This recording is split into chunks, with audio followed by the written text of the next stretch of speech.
Welcome to the Advanced Financial Weekly Update. My name is Robert Souza, and we are now in week 6 of the stay-at-home and isolate order. If you think that I look like I'm holding up well, just check what I looked like an hour ago. Of course, we're talking about all things financial. So what would you like first, the good news or the bad news? Seeing as I'm alone in my office staring into a webcam, I'm just going to give you the bad news. Get that out of the way.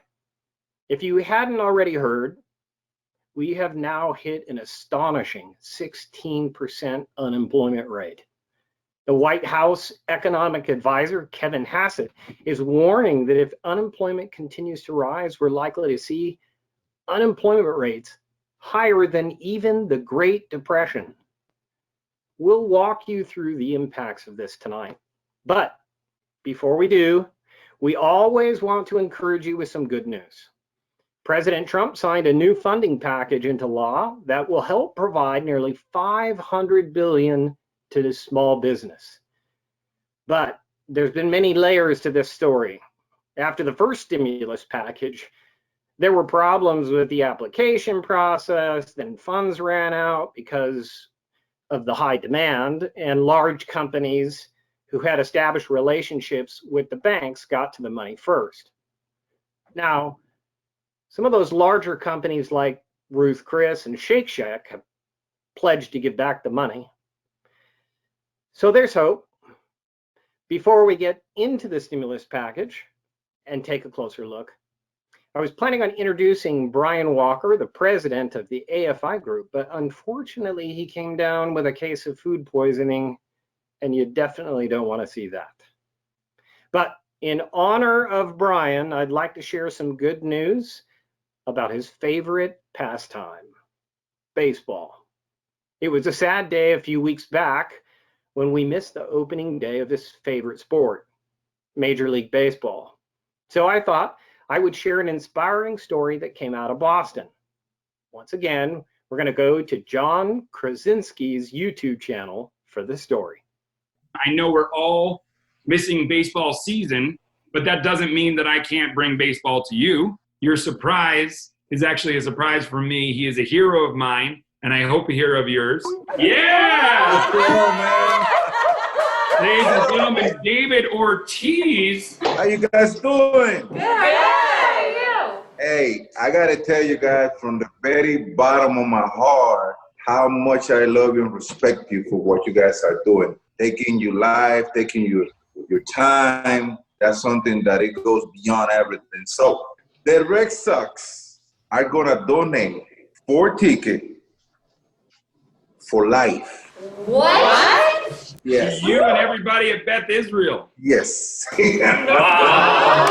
For life. But guys, I have a little something special for everyone in that room. So if you don't mind, I'm gonna meet you outside the hospital, okay? Love you guys.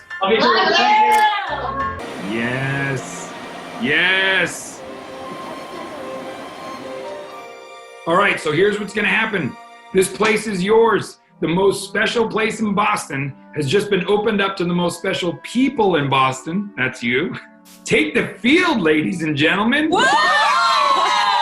Ladies and gentlemen, welcome to the Fenway Park. Oh, that's awesome. Look at the board. Look at the board. Hey Boston, let's give it up for our heroes. Yeah. The mayor. The governor of Massachusetts. The entire Red Sox team is saying thank you.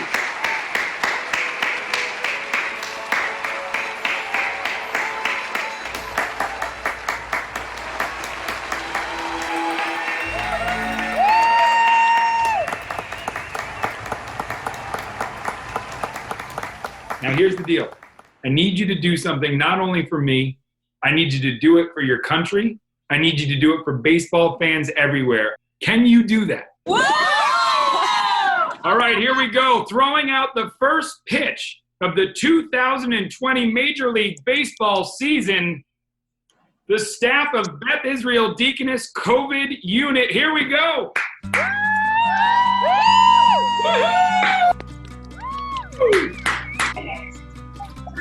the river down. The wave!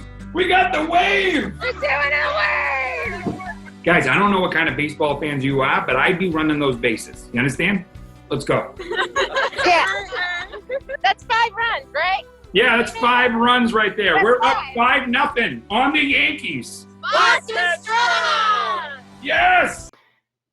And again, thank you to all the frontline medical workers from all of the baseball fans across the country.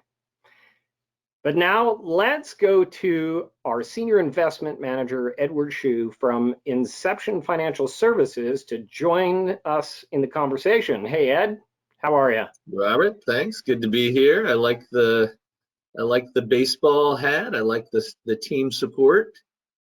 Doing what we can, trying to represent Brian. He couldn't be here with us this evening, and we wanted to do a little honoring to him.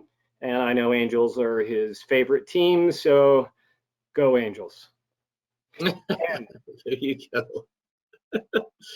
We're going to jump in, though, to talk about, and hopefully you can help us better understand, the $500 billion stimulus package that was just signed into law by President Trump. And the question really is that many business owners, small business owners are asking is, this time, will the money make it to them? Well, Robert, that's a great question. And what I can say is hopefully the government has learned a lesson from what they just went through, right? We just had hundreds of billions of dollars that was exhausted within a couple of weeks. And we still have a lot of small business owners who have been approved, but for which there is no funding. And then, we hear stories like we've talked about with, Ruth's Chris and Shake Shack and some of these people getting millions and millions of dollars when it was really intended for smaller companies and smaller businesses, and then now being kind of put under the fire to give some of those funds back. So, it is direly important that we get these funds into the hands of the small businesses, right? Those are the smallest businesses. The small businesses are the ones that are employing the majority of Americans, right? And this payroll protection plan that they had, I think most of us figured that it wouldn't be enough initially, and now we're getting a second round of funding, but we need to ensure that it's done fairly. And I understand, it's the banks probably weren't prepared to have to go through this whole process, and now their feet are being held to the fire for not being able to efficiently get these funds out into the right hands of the right businesses. But like everything else, I think a consistent theme that we always have is that we're in this together and we all need to work together. So we need these banks to be able to actually appropriate these funds and get them into the hands of those businesses that have the greatest needs. And unfortunately, I think that it has contributed to the 16% unemployment rate. I think a lot of workers are losing hope, and they feel like turning to unemployment is a safer bet than holding out, being furloughed and holding out for the small business owner to be able to afford to bring them back. Sure. Yeah, and that's where all of these unknowns really do they really do hurt us. We don't know how quickly the economy will be able to come back as we start loosening up some of these stay-at-home orders. But 16%, we could see some numbers that compete with the Great Depression. We've already heard examples, statistics that have been thrown out there. I don't think we're still percentage-wise to that level of unemployment, but also, Robert, I believe I've brought up before that, during the Great Depression, the government didn't do anything for 10 years. And now here, at least we're on top of it, and we're trying to make efforts and take steps. But yeah, and then, with the changing of some of the unemployment rules, we always want that to be kind of a last resort, but in some cases it is tending to look more attractive, you know? Yeah, and this enhanced unemployment benefit really is causing some challenges for the small business owner, because what incentives are there to get people back into the workforce? Sure. Well, yeah, it's so unemployment benefit, it changes state by state, but it averages at right around 26 weeks. And then if the states want to implement, they can implement an additional 13 weeks. Of course, all of this comes at a cost, right? The government has already spent trillions, and what are those costs going to be? You know, I mentioned it in the past, every dollar that Congress wants to spend, they always have to decide, do we want to tax that now in order to be able to spend it, or do we want to borrow it now and tax it later? And obviously, the 3 to 4 trillion, I mean, this stimulus and all of that could exceed $4 to $5 trillion, and all of that is going to have to be paid back. And who is going to have to pay that back? We all are. Every single one of us that pays taxes are going to have to pay for this. So that's why when we talk about trying to utilize unemployment as kind of a last resort, you know, if you need it, you need it, right? If you need it to survive, that's what we need. Are there other options? Yeah, definitely. I mean, Robert, I don't think one thing a lot of us are thinking about is the impact that this unemployment can have on Social Security, right? I mean, all of these people that are unemployed were paying taxes, were paying Social Security.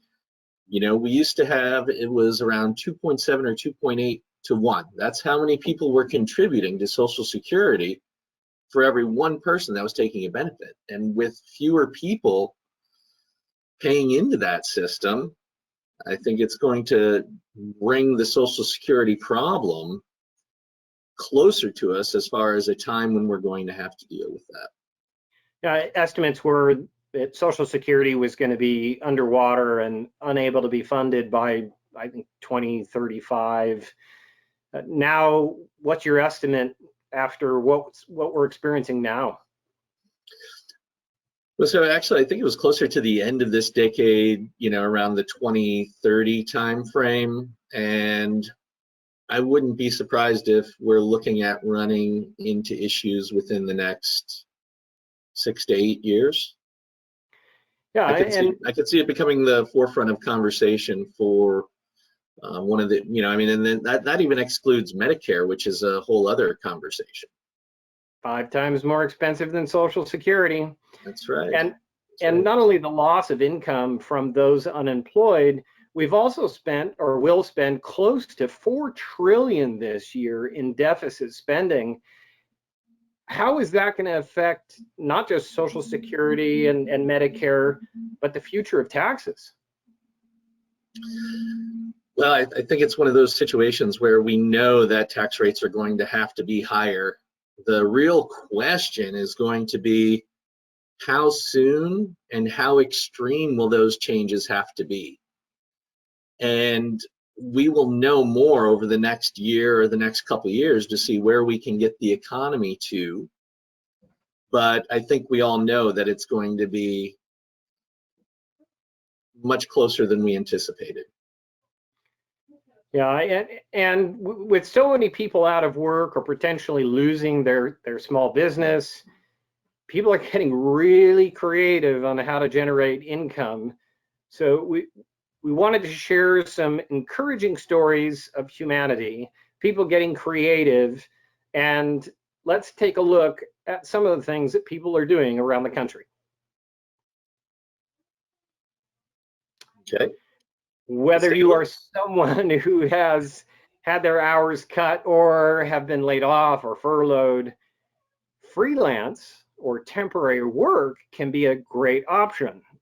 Fortunately, there are a lot of freelance opportunities that also let you work from home.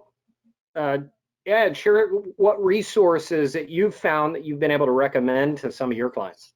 Yeah, so there's one that's gotten pretty creative. It's this website called FlexJobs, and I believe it's flexjobs.com. They're a service that helps find freelance work, potential work from home opportunities.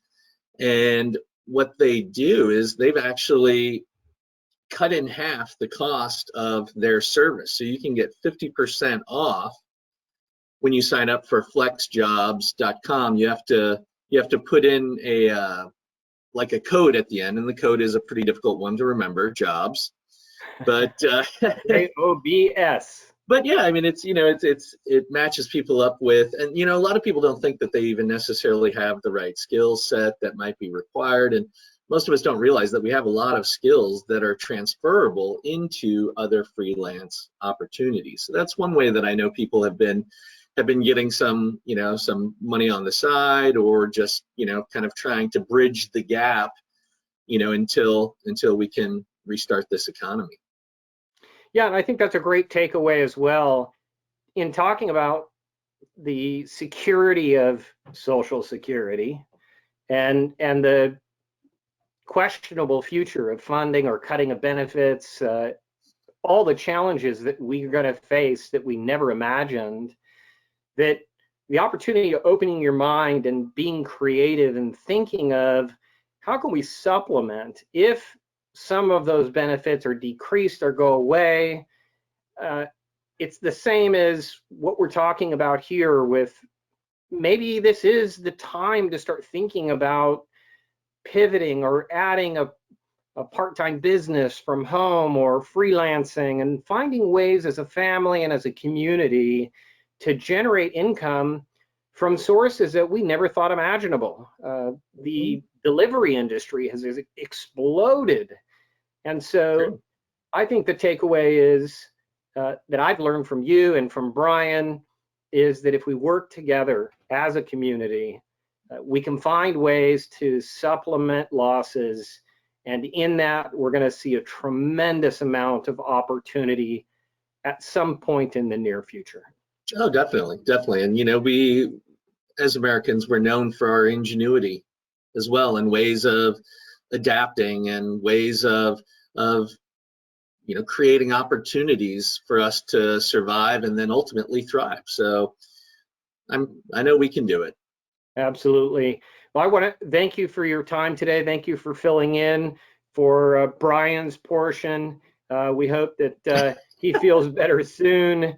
And for those of you who are in need or maybe looking for some answers, either financially or even in finding ways to create additional supplemental income, feel free to reach out to us, whether you're a client or not. We're here for you to answer questions, give suggestions, and offer resources. So feel free to reach out to us at theafigroup.com. But thank you for joining us this week. Ed, thank you. And we will see you same time next week. Right.